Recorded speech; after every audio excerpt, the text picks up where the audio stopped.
8 de julho de 2025, terça-feira da 14ª semana do tempo comum. Meus queridos ouvintes da Rádio Rainha da Paz, queridos seguidores de minhas redes sociais, que alegria nos encontrarmos nesta terça-feira. Vos saúdo com a paz de Jesus, sintam-se todos bem acolhidos. Iniciamos este programa em nome do Pai, e do Filho e do Espírito Santo. Amém. Leitura do livro do Gênesis, capítulo 32, versículos do 23 ao 33. Naqueles dias, Jacó levantou-se ainda de noite, tomou suas 2 mulheres, as 2 escravas e os 11 filhos, e passou o val do Jaboque.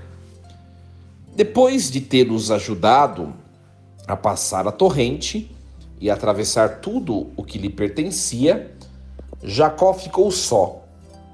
E eis que um homem se pôs a lutar com ele até o raiar da aurora. Vendo que não podia vencê-lo, este tocou-lhe o nervo da coxa. E logo o tendão da coxa de Jacó se deslocou enquanto lutava com ele. O homem disse a Jacó: "Larga-me, pois já surge a aurora." Mas Jacó respondeu: "Não te largarei, se não me abençoares." O homem perguntou-lhe: "Qual é o teu nome?" Respondeu: "Jacó." Ele lhe disse: "De modo algum te chamarás Jacó, mas Israel, porque lutaste com Deus e com os homens e venceste." Perguntou-lhe Jacó: "Dize-me, por favor, o teu nome?" Ele respondeu: Por que perguntas o meu nome?" E ali mesmo o abençoou. Jacó deu a esse lugar o nome de Fanuel, dizendo: "Vi Deus face a face e foi poupada a minha vida." Surgiu o sol quando ele atravessava Fanuel e ia mancando por causa da coxa. Por isso os filhos de Israel não comem até hoje o nervo da articulação da coxa, pois Jacó foi ferido nesse nervo. Palavra do Senhor. Graças a Deus. Meus queridos, o texto bíblico de hoje, bastante difícil, apresenta-nos Jacó numa luta corpo a corpo com uma personagem meio que misteriosa, da qual sai esgotado, mas sai também purificado, fortificado para enfrentar o resto da sua caminhada. Muito tempo já passou. Jacó, é importante nós lembrarmos que unido à sua mãe, né? Jacó, ele engana o seu pai Isaac, né? E ele não era o primogênito, não era ele para receber a bênção patriarcal. Mas ele trama junto da sua mãe, engana o seu pai que está cego, e seu pai dá a bênção patriarcal para ele, né? E depois é claro que o seu irmão Esaú, que era o primogênito, quando ele volta, é claro que depois Jacó vai acabar indo embora para não ter briga com o seu irmão, porque ele acabou agindo de má fé, né? Se você não lembra desse texto, nós refletimos sobre esse texto nos dias anteriores, então acompanhe, tem nas minhas redes sociais a gravação da reflexão, tanto da sexta-feira passada, do sábado, como também essa que nós estamos fazendo hoje, né? Então, por isso que é importante ouvir a reflexão todos os dias para poder entender a sequência, né? Então, Jacó, ele vai embora, né? Ele vai embora daquele lugar onde vivia, né? Para não ter indisposição com seu irmão, a quem ele traiu. E ele vai embora para Harã, né? A terra de Harã, como nós ouvimos no texto. E depois lá em Harã, Jacó ele teve 7 filhos, ele enriqueceu. E depois ele decide voltar para a sua terra original, né? Para a casa paterna, vamos chamar assim. Só que ele vai ter que enfrentar o seu irmão Esaú, né? Esaú foi defraudado, né, da primogenitura, né? Então, é um momento difícil, né? Mas ele enfrenta, né? Jacó enfrenta todos esses momentos. Então, Jacó ele manda avançar a sua família, os seus bens, né? E aí ele permanece sozinho de noite, sem defesa, junto da torrente de Jaboque. Quando se fala noite, né? Aí já a palavra noite, o ambiente noite indica uma situação de medo, de incerteza. E aqui, nessa situação de medo, de incerteza, é que Deus encontra-se com Jacó, né? Então, é claro, os estudiosos, todos, quase que unanimemente, acreditam que a figura deste homem que se pôs a lutar com Jacó é o próprio Deus, né? Então, quase que de maneira unânime, os estudiosos acreditam nisso, né? Mas a pergunta sempre se repete: mas contra quem combate Jacó? Mais uma vez, com o próprio Deus. Mas também pode ser com um anjo, pode ser também um combate com os próprios medos que ele tem, suas inquietações. Claro, a maioria das pessoas, os estudiosos, acreditam ser com o próprio Deus, né? Então, é muito bonito isso, muito bonito.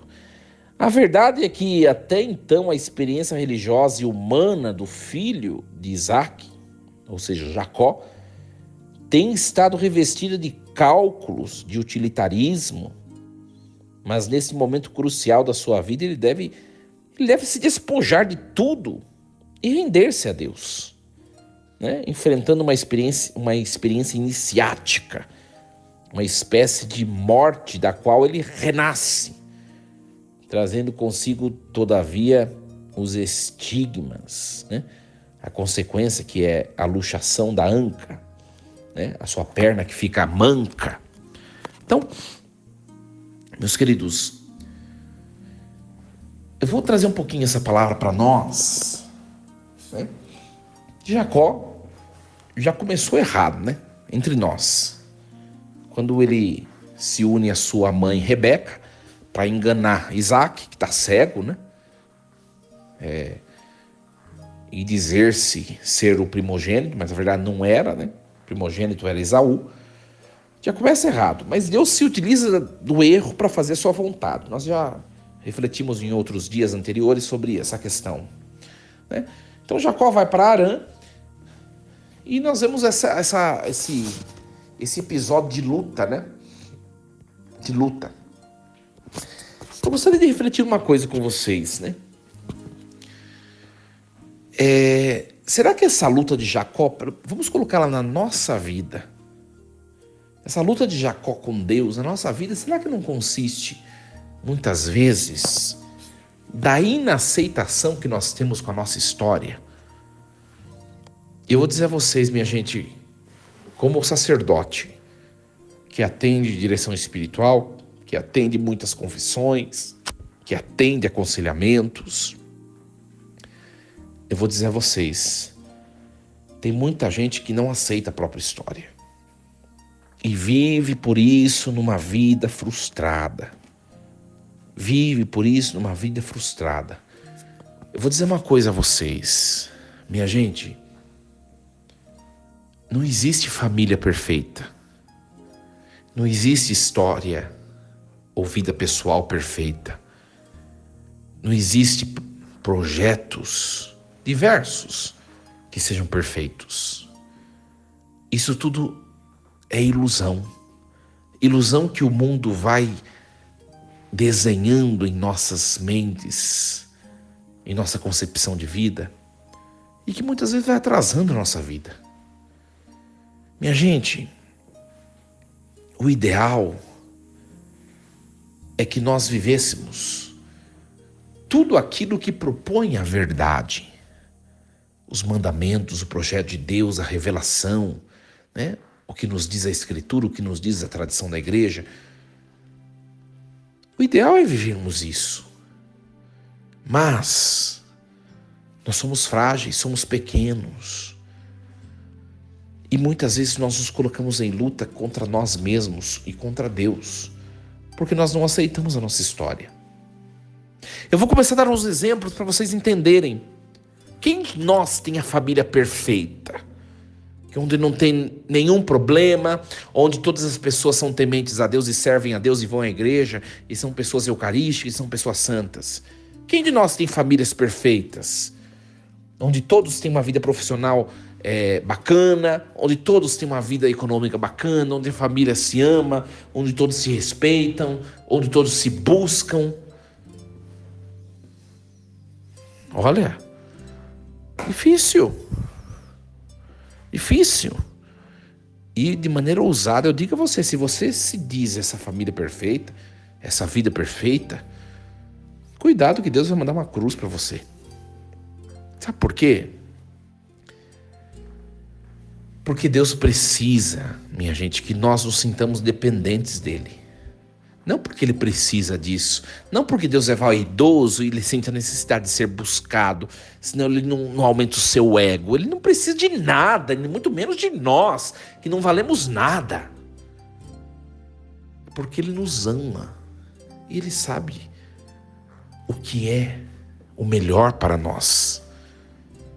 Quantas vezes não lutamos com Deus porque não aceitamos a nossa família? Quantas vezes lutamos com Deus porque não aceitamos a nós mesmos? Olha para você mesmo, para você mesma. Quantas fragilidades você tem? Quantos defeitos? Quanta coisa ruim em você e em mim também. E sabe por que Deus permite essas coisas? Para a gente se sentir dependente dele. Não porque ele precise. Mais uma vez estou reafirmando. Olha, mas porque nós precisamos de Deus. Paremos de lutar com Deus, de lutar com a nossa história, de não aceitar aquilo que nós temos, nós somos. Eu vou dizer a vocês, minha gente, tem muita gente que perdeu o amor próprio. Sabe por quê? Porque entra numa comparação com os padrões sociais, os padrões do mundo, que não serve para nada. Você precisa se amar mais do jeito que você é. Se você tem defeitos comparando com os padrões sociais, eu digo a você que você é uma pessoa valorosa aos olhos de Deus. Você é valoroso porque você é importante, porque você é precioso. Por quê? Porque Deus te ama na sua individualidade. Para de querer ser igual aos outros. Para de querer ter uma vida igual a dos outros. Para de querer ficar se comparando com padrões e com pessoas outras. Para de ficar se humilhando. Olha o quanto você é precioso para Deus. O Senhor foi capaz de entregar seu filho à morte para te salvar, para me salvar. Porque nós ficamos mendigando amores? Porque nós ficamos numa insatisfação diante de padrões sociais, diante de tantas as coisas? Se Deus ele tem demonstrado o tempo todo amor por nós, por que brigar com Deus? Por que brigar conosco mesmo? A nossa resposta deve ser de abraço a Deus, de amor, de sim, de alegria, de viver uma vida plena. Essa deve ser a nossa resposta. E fica brigando com Deus, e fica questionando. E por que daqui? E por que de lá? E um desânimo aqui, e um desânimo lá, e uma tristeza aqui, uma tristeza lá. Né? Enfim, tantos sintomas, tantas coisas de incredulidade, de falta de reconhecimento, de gratidão a Deus. Eu vou dizer a vocês, né? Todos nós, quando nós olhamos para nós mesmos, nós podemos elencar coisas que nós percebemos em nós que nós precisamos mudar na nossa fisiologia. Quanta coisa no seu corpo que você dispensaria e se você tivesse autoridade divina, você faria diferente em você mesmo. E quem disse que o jeito que você é de fato um jeito substituível? Para de se comparar com padrões. Você é único, é única. Você é maravilhoso, é maravilhosa. Eu sou também. É claro que nós devemos ter metas na nossa vida biológica, fisiológica, nossa vida profissional, nossa vida espiritual, nossa vida humano-afetiva, enfim. Nós temos que ter metas, porque o ser humano vive de sonhos. Mas não que nós somos os piores seres, os mais desgraçados que existem. Porque nós não somos o que nós intentamos ser ideal. Não. Eu sou a minha melhor versão para hoje. E amanhã eu posso ser a minha melhor versão para amanhã, que é melhor do que a melhor versão de hoje. Nós precisamos aprender a viver para nós mesmos e para Deus. E não para padrões exteriores. Que essa leitura, essa liturgia de hoje nos leva a refletir um pouquinho sobre isso, né? Jacó que se coloca a lutar, né? E é muito interessante que o texto é muito interessante, não sei se vocês notaram, né? Jacó começa a lutar com esse tal homem, né? E ele percebe que ele não pode vencer esse homem, porque esse homem acabou ferindo no nervo da coxa, né? E o homem diz a Jacó: larga-me, pois já surge a aurora. Mas esse homem que feriu Jacó, que deixou ele debilitado, e esse homem diz: larga-me. Ou seja, às vezes, minha gente, nós estamos machucados, nós estamos sofridos, numa situação difícil na vida, e a gente não se esforça para poder largar aquilo que não nos faz bem. Ora, se algo não te faz bem, larga, solta, deixa embora, deixa para trás, para o passado. Tem gente que quer viver do passado, tem gente que quer viver de coisas que não faz bem. E fica insistindo, e fica insistindo, fica insistindo. Larga para trás, eu não sei o que tem te feito mal e você fica insistindo nisso. Se é um vício, se é uma pessoa, se é um afeto, se é um emprego, se é uma mania, enfim, não sei o que você tem vivido. Se deve ser deixado para trás, larga, larga. Esse homem diz: larga-me, pois já surge a aurora. E Jacó insiste: eu não te largarei se não me abençoares. Interessante.